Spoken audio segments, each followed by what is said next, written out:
Hello students, how are you?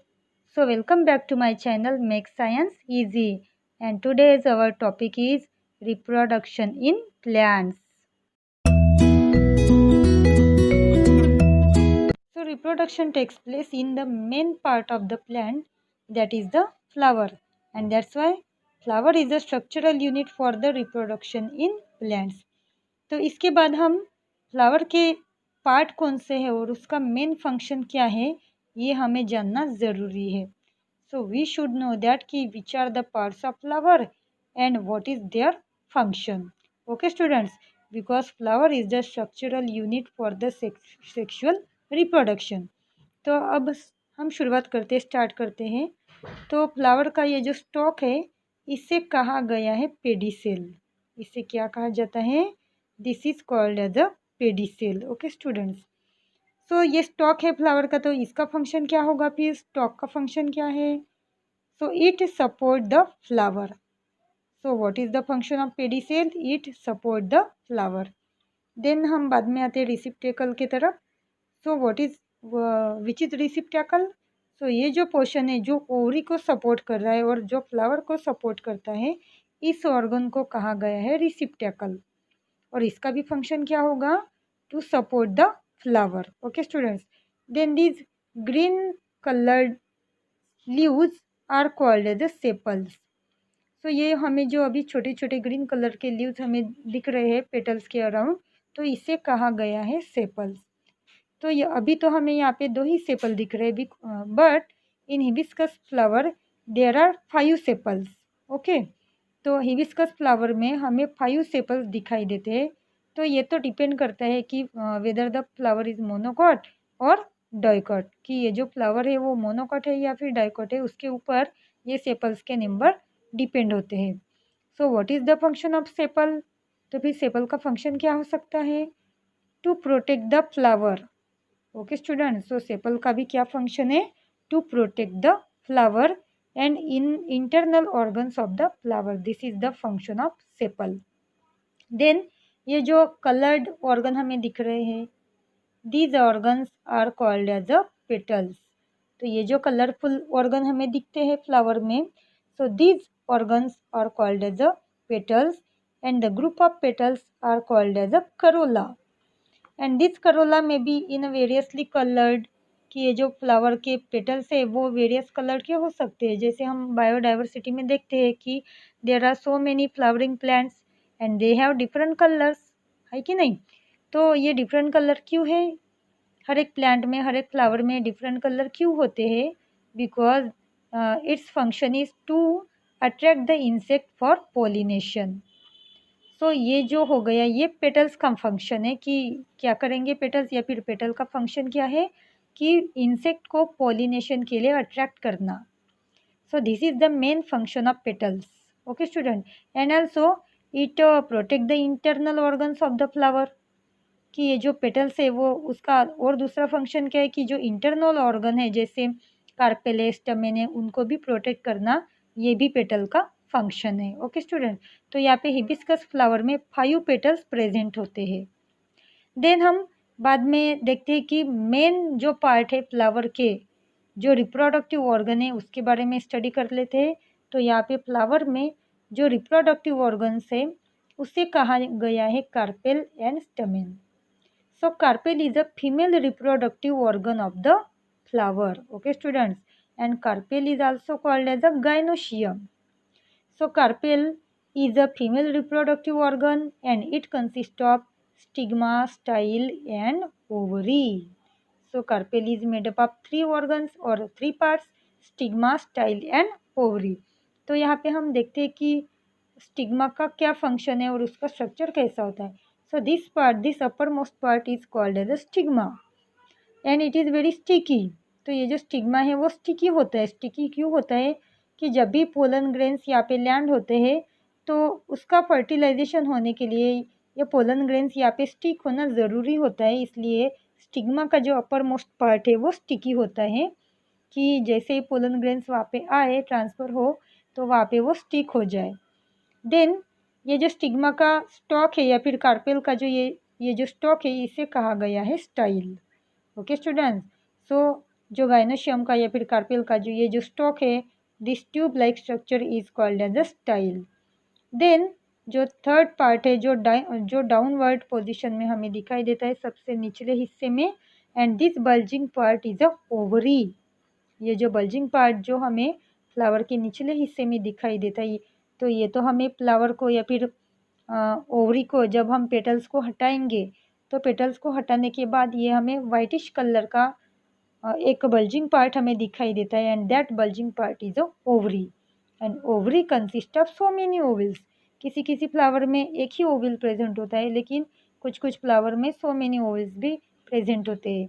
And ovules means that is the एक cell, जो कि female gamete है, उससे कहा गया है ovules. Okay, so these are the part of carpel means female reproductive organ. Then हम आते हैं कि फ्लावर का मेल रिप्रोडक्टिव ऑर्गन कौन सा है। तो यहाँ पे जो मेल रिप्रोडक्टिव ऑर्गन है उससे कहा गया है स्टमेन।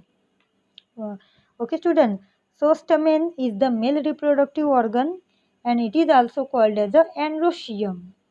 It is also called as a androecium, and androecium consists of anther and filament.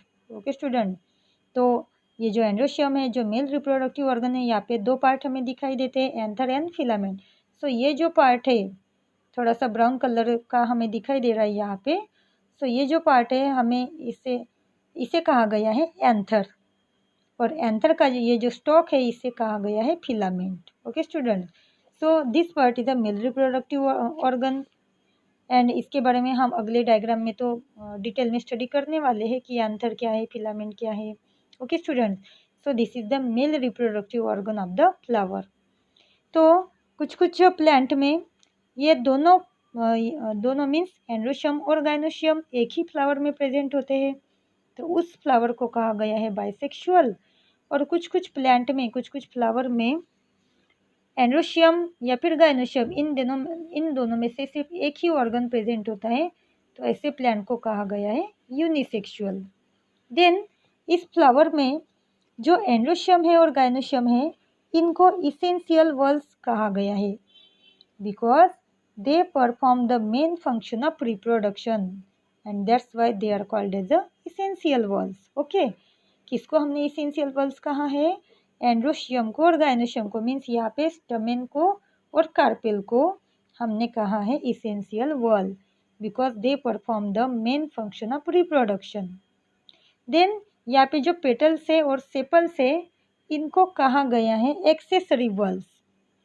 तो इसे कैलिक्स भी बोलते हैं सेपल को, और पेटल्स को करोला भी बोलते हैं, कहा जाता है, क्योंकि जो ग्रुप ऑफ पेटल्स है उससे कहा गया है करोला, एंड जो ग्रुप ऑफ सेपल्स है उससे कहा गया है कैलिक्स। तो यहाँ पे जो पेटल्स है और सेपल्स है, इनको कहा गया है accessory whorls. And why it is called as accessory whorls? Because they perform the function of protection of inner whorls. तो इन्हें एक्सेसरी वॉल्स क्यों कहा गया है? क्योंकि पेटल और सेपल क्या करते हैं? फ्लावर के इंटरनल ऑर्गन को प्रोटेक्ट करते हैं, and that's why it is called as a accessory whorls, और they are called as a accessory whorls. Okay students, तो ये तो हो गए फ्लावर के मेन पार्ट। देन बाद में हम देखेंगे कि एंड्रोशियम का स्ट्रक्चर कैसा है और गाइनोशियम का स्ट्रक्चर कैसा है। तो इस डायग्राम में आपको फ्लावर के जो पार्ट है और उसके जो मेन फंक्शन है वो आपको ध्यान में रखने हैं students. Okay, now let's see about the function of androecium and there part. Okay students, तो यहाँ पे एंड्रोशियम कौन सा है, तो यहाँ पे पहले देख लीजिए आप कि फ्लावर में जो येलो कलर का ऑर्गन हमने देखा था, तो इस ऑर्गन को हमने कहा है एंड्रोशियम। ओके, तो इसका हम डिटेल में स्टडी करेंगे कि एंड्रोशियम के पार्ट कौन से हैं और उसका फंक्शन क्या है। तो यहाँ पे एंथर की ये जो थोड़ी बड़ी डायग्राम है उसको हम थोड़ा बड़ा करके देखते हैं कि what is the androecium and there parts. तो यहाँ पे देखिए एंड्रोशियम के दो पार्ट्स हैं, या फिर ये जो एंड्रोशियम के मेंबर्स है उससे स्टमेन भी कहा जाता है students. So the members of androecium are also called as the stamens. So stamen bears two parts, means anther and filament. तो एंथर कौन सा है? ये जो येलो कलर वाला पार्ट आपको दिख रहा है, this is called as a anther, and the stalk of the anther is called as a filament.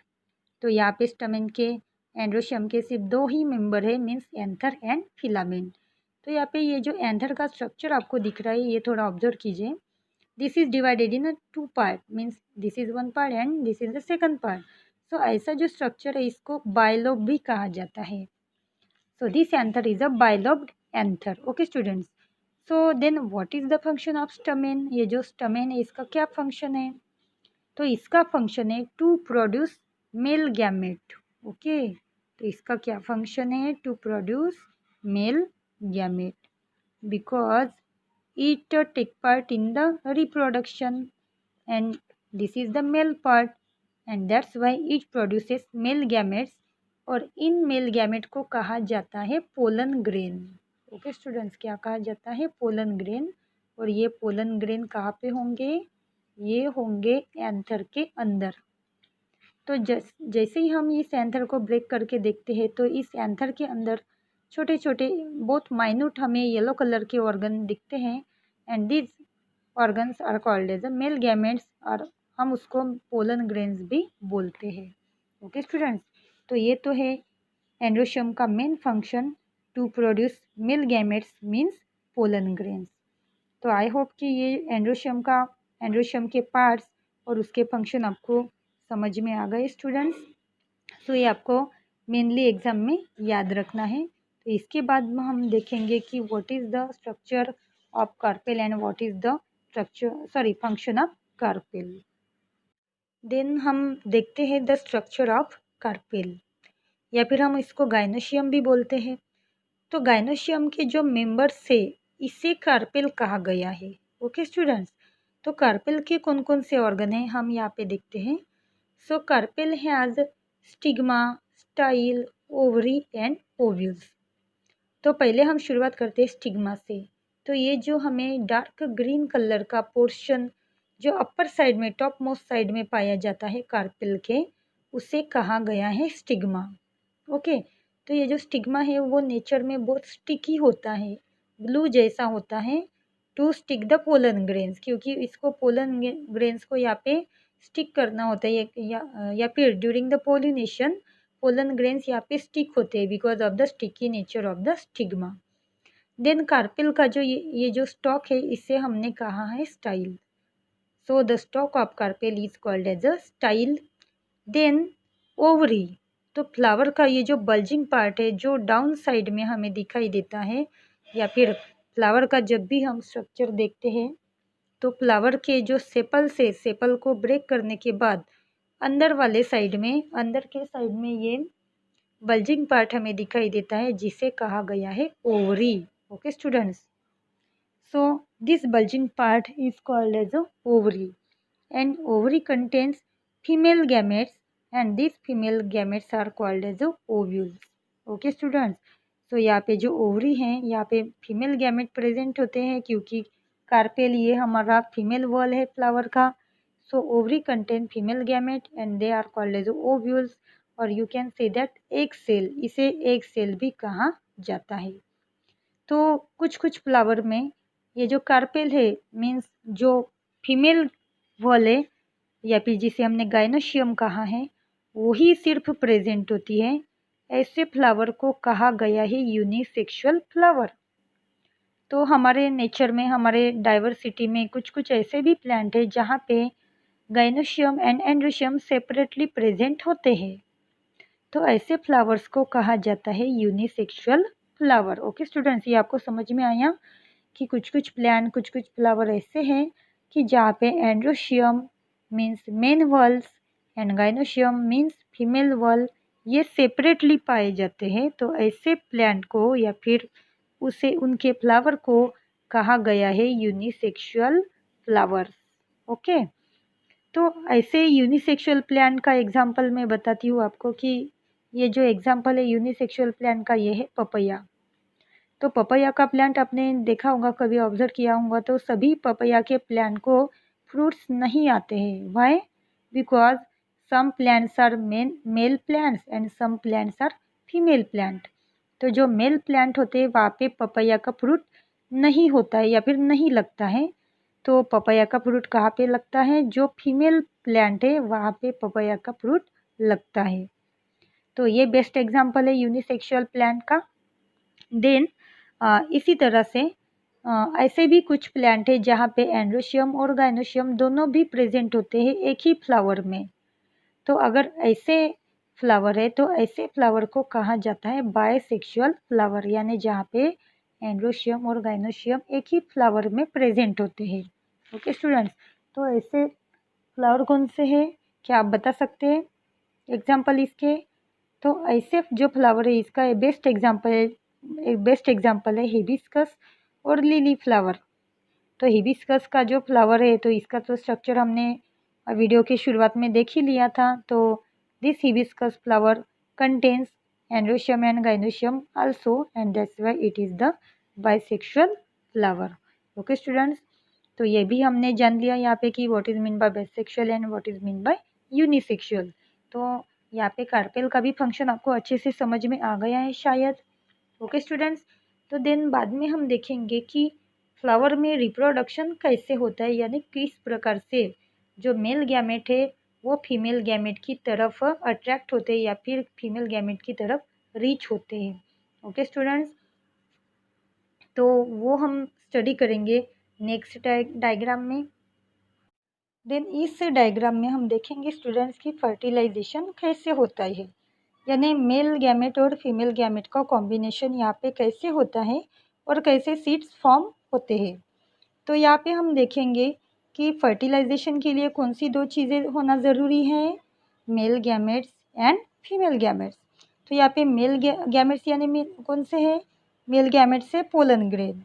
तो यहाँ पे इस डायग्राम में आप देख सकते हो कि ये जो मेल गैमेट्स है येलो कलर के, ये स्टिग्मा पे लैंड होते हुए हमें दिखाई देते हैं। जैसे यहाँ पे आप देख सकते हो ये येलो कलर के ऑर्गन्स जो पोलन ग्रेन्स है वो स्टिग्मा पे लैंड हो रहे हैं। ओके, यहाँ पे स्टिग्मा पे ट्रांसफ़र हो रहे हैं।